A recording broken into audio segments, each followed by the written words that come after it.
Hey guys, what is going on? This is Travis P11. I'd like to welcome you back to the channel. And today we are going to take a look at a brand new Olight that's coming out. We got the Olight Odin GL. Now, I've known about this light for quite a while, but Olight does have a special coming up on this particular flashlight. We'll talk about prices and packages and stuff later. What's cool about this is a tactical flashlight that they're creating that has some really cool options on it, and we're basically going to put it through a battery of tests to see how well it holds up, to see if it's really worth it or not.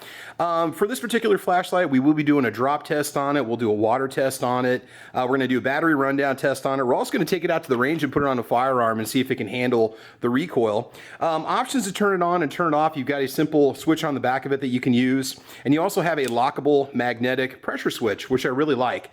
The build quality does seem very durable, very robust. The finish is really nice on it, and it has a couple features on it that kind of remind me of my Surefire M720V. One of them is going to be the way that you switch between the laser and the lamp. Get that in focus for you there. So you have a little sliding knob right here that goes between laser lamp, and then also lamp by itself. I believe it's a 5,000 milliamp battery that apparently is custom made for this particular flashlight, but it is available from Olight. You do have an M-lock mounting system, and I believe that's where the M comes from and the name for this particular product. To lock into place, it's pretty simple. You'll have this mounted on your firearm or whatever accessory you have it mounted to, or weapon. You simply slide it into place and it will lock.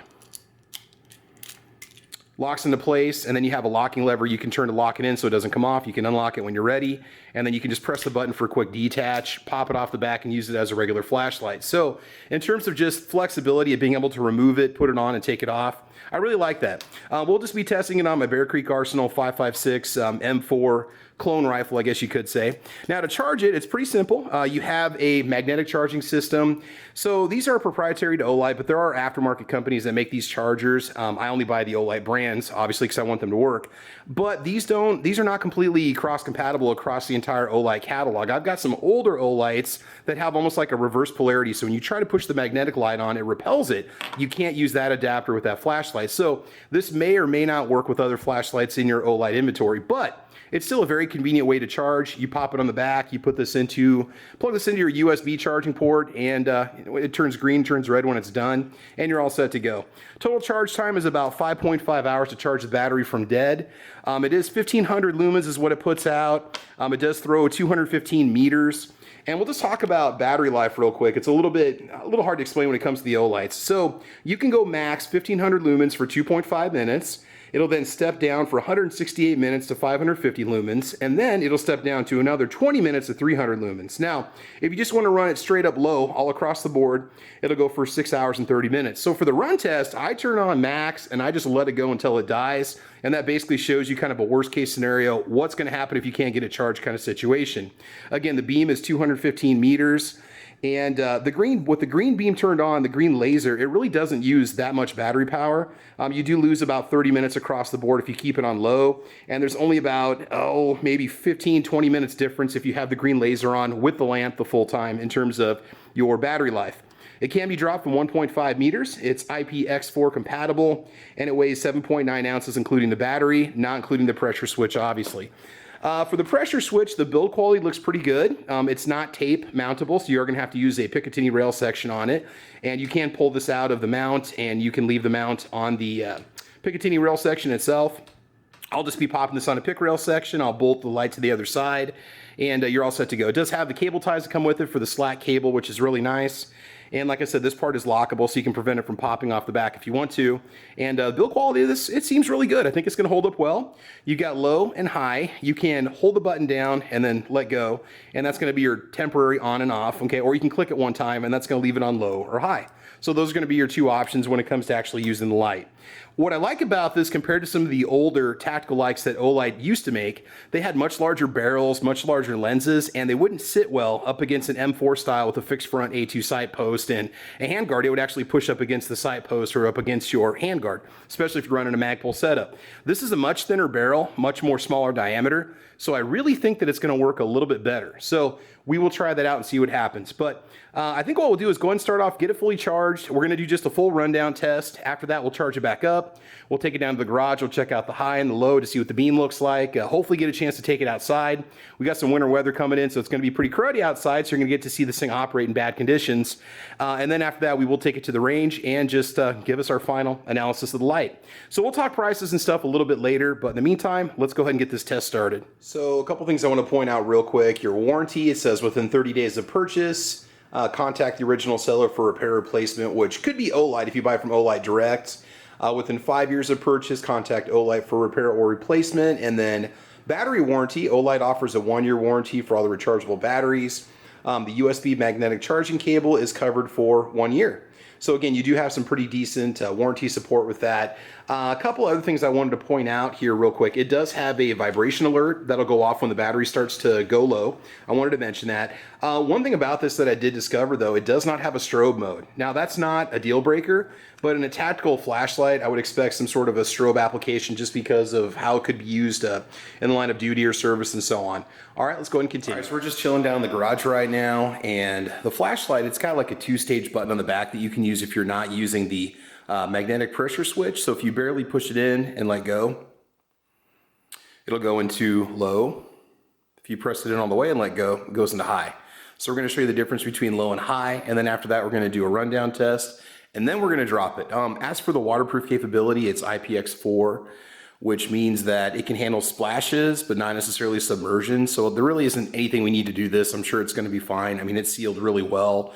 There's really no place that water could enter. It's got gaskets around all the seals and everything. So let's go ahead and turn the lights off and see what it looks like. All right, so up first we've got the 300 lumens. Pretty realistic. What you see on camera, it's a little bit less concentrated than the white spot that you see in the camera. It doesn't wash out like it does in real life like you're seeing right now. Okay, let's go into high. Definitely notice the difference how bright it is. Honestly, where I'm at with the white walls and everything, the glare is not so bright that you can't keep your eyes open.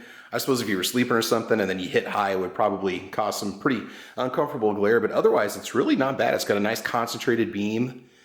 All right.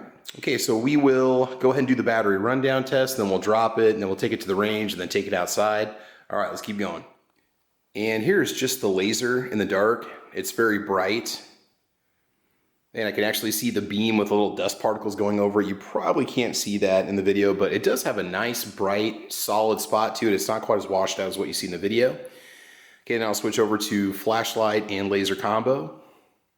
All you gotta do is turn the ring. You probably can't see the laser right there. Now you can kind of see it, kind of move it in front of there, and then you can just switch right over to flashlight. So I like that, it's really cool. Got a lot of options. Okay, so it is currently 7:03 Saturday, December 11th. We're going to go ahead and just turn this flashlight on high. Woo, that is bright. And we're just gonna let it go from start to finish and just see what kind of battery life you can expect. Again, worst case scenario, lights on high, it has to stay on the whole time. But what are you gonna get? It should step down after about 2.5 minutes, and then from there, it's just gonna run until it goes out. So we will see you in a couple hours. All right, hang tight. Okay, it is 7:55 right now, and the flashlight is still running. I'm getting ready to do one of my podcasts, so if this thing goes out, I will note the time. Otherwise, if it's on after the podcast, we'll come back and confirm the time and the date again with the phone. All right, hang tight. Okay, it is 9:52. My podcast just ended. When I glanced over, the light had just shut itself off, so we got 2 hours and 52 minutes starting it up on high. What we're going to do now is we're going to plug it in and then get it recharged again. We're going to do the drop test on it. Then either we'll do a nighttime test tonight just outdoors, or tomorrow night, and we'll take it to the range and see how well it can handle the shock of being fired on a firearm, just to see if it can handle one magazine. It's still pretty warm. It did get fairly hot initially. Actually put it on a steel millspin coaster just so it wouldn't warp or mess with anything. But yeah, this does put out a pretty good amount of heat. It does have a warning on it also, just to kind of let you know to watch out for the laser and then also excessive heat. But it performs, so nearly 3 hours of runtime. So we're going to go and plug it back in. It's going to take about another 5 hours to charge, based off my wall charger, and we will go from there. So slight change of plans. I was going to take my Bear Creek M4 out in 5.56. The problem we're having is that the screws that come from Olight are not long enough to fit the MOE handguard that I have on that particular rifle. If you have a standard kind of Picatinny compatible handguard that's like this aluminum type, and not an MOE, you'll be fine. There's plenty of thread space, but on the MOE one, it's just a little too thick, so you almost have to sand it down to make it fit, and I didn't want to compromise, or maybe get some longer screws. So Olight, you might want to lengthen the screws just a millimeter, and that'll help out quite a bit. But just to show you what the mount looks like from the side here. So this is a 762 by 39 Bear Creek Arsenal upper, and I believe Palmetto State Armory lower AR 47 pistol. And the ammo we're going to test with it is some Wolf white box. It's basically what I call it. It's just a generic Wolf, but it is a lead core bullet. So it's a little bit higher quality than just the cheaper Wolf Military Classic. But just to kind of show you how that mounts. Okay, now let's go ahead and show you the other side with the pressure switch. Another issue I'm running into is because this is just an 8.5 or 7.5 inch barrel, I think, there's not a lot of rail space here. So problem we're having into is this is, really lengthy. So if you're going to be running a shorter handguard, just keep this in mind. I'm going to have to move up my mount point, which I'm going to mess with later. I really need to get to the range because I only got about 2 hours of daylight left. It's fine. It's going to work out good. The ergers maybe are not 100% how I normally keep it, but I was able to easily clear the front here, as you can see. No problems whatsoever at the sights. And as you saw earlier, I've got the chamber flag in the chamber, so we are empty. But anyway, we are going to go out, and this will be a good test. You're going to have this concussion of the muzzle blast going off right by the flashlight. And if it can survive 30 rounds of that, now we're just going to do 30 rounds. It's not much of a durability test, but it's better than nothing. I think you're going to be in good shape. The main thing is going to be the vibration, the concussion. We will see if it happens to take out the light. I don't think it's going to. It's a pretty good build. All right, so here we go. We got the laser and the light on. We'll see if it can handle 30 rounds. There's a nice little locking button right here that you can pull, a little lever, and that locks the flashlight into the brackets. We'll see how well that holds up. The pressure switch is nice and secure on the left-hand side. Like I said, I still need to move that quick point up a little bit for my sling, so we don't have the sling on here. And let's see what happens.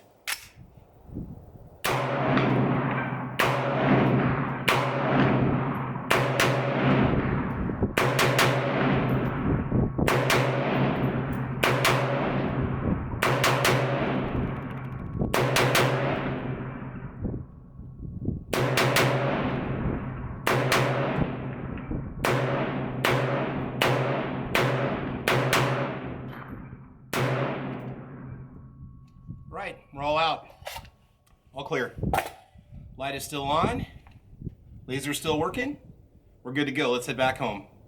Okay, so we are outside out in the field across the street from where I live, and it's pretty dark out. Let's go ahead and test out the 300 Lumen Beam just on a close area within probably about 15 yards away. Does light up the field really, really well. Very well concentrated beam. Okay, now let's go ahead and switch over to 1500 lumens. Holy cow. I'm not kidding, it probably lights up probably about a quarter of this field, just projecting it all the way across. And where those trees are, those are probably about 125 yards away, the Christmas trees that are over there. So this does a really good job. Okay, back to 300. And then 1500. Remember, the 1500 is only good for about 2.5 minutes before it steps down to 500 lumens. All right, let's go ahead and take it back for the drop test. Okay, so I've got a piece of tape right here that measures out 1.5 meters. The bottom of the piece of tape is right at 1.5 meters. This is my least favorite of all the tests that we do, just because it could possibly ruin the light, and that's going to be it. I've done this on all the flashlights I've tested on the channel so far, and if they're going to back up the claim that it can handle the drop, we're going to make sure it can handle the drop. Okay, we're going to put it on high.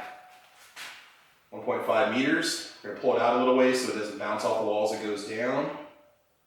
Okay, and whoop, here we go. Ooh, ouch. All right, it survived. Let's go ahead and take a look at it and see how it did. So it must have been a little bit back heavy. The only thing I noticed was that it had a mark right here on the rear, and that's pretty much all. Don't notice anything up on the front of the up by the lamp. It didn't break the laser. The laser still works. All right, let's go ahead and talk about the price and the packages and what's available, and we'll give you a few final comments on this flashlight. Okay, so I got a lot of information for you here that I'm going to give you, and this is just straight from what Olight gives me. So I'm just going to show you this information right now too, and by the time you're watching this particular video, the sales is already going to be going on. So we're going to have the Odin GL M Black for $146.97. You could also bundle that with an i5R Ti EOS for $167.94, or with an Obulb MCs, 40% off at $149.94. And then also you can bundle it with an i5R Rose Red Gradient Plus Open Mini Orange 40% off at $155.31. And we'll show you the Olight website here in just a second. Then they've also got the free tier gift. So if you spend so much money, there are certain items that you're going to get with it. If you spend over $129, you get a free i5T Stardust. Over $199, a free Array 2, looks like black. Over $299, you're going to get an Open Pro Ember. Over $399, a free Seeker 2.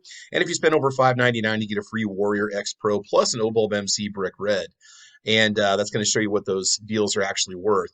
All right, now back on the Olight website. So $167.94 is going to be one of the basic bundles if you want to get that with the i5R that I mentioned earlier. With the titanium finish, it's a really good price. Okay. Otherwise, if you just want to go with just the basic Odin GL M, it's going to be $146.97. And I do ask that you use my affiliate link, which is in the description box down below. That'll help out the channel a little bit if you do so.